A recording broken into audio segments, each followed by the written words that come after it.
What's up guys, it's Cody over at Form First Fitness, just giving you another quick garage tutorial.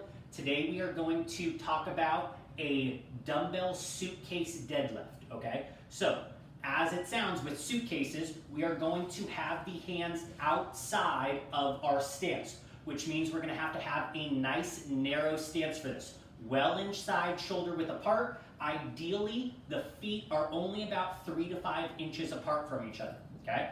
From there, we're gonna hinge those hips back, try to have relatively vertical shins as we drive the hips back and squeeze those shoulder blades to pick up the dumbbells.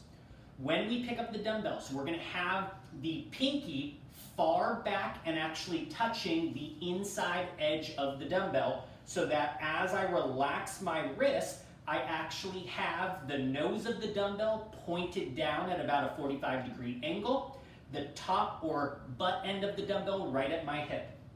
From here, with that narrow stance, squeezing those shoulder blades, throwing those hips back as far as you can, almost to the point that the toes want to start lifting off the ground.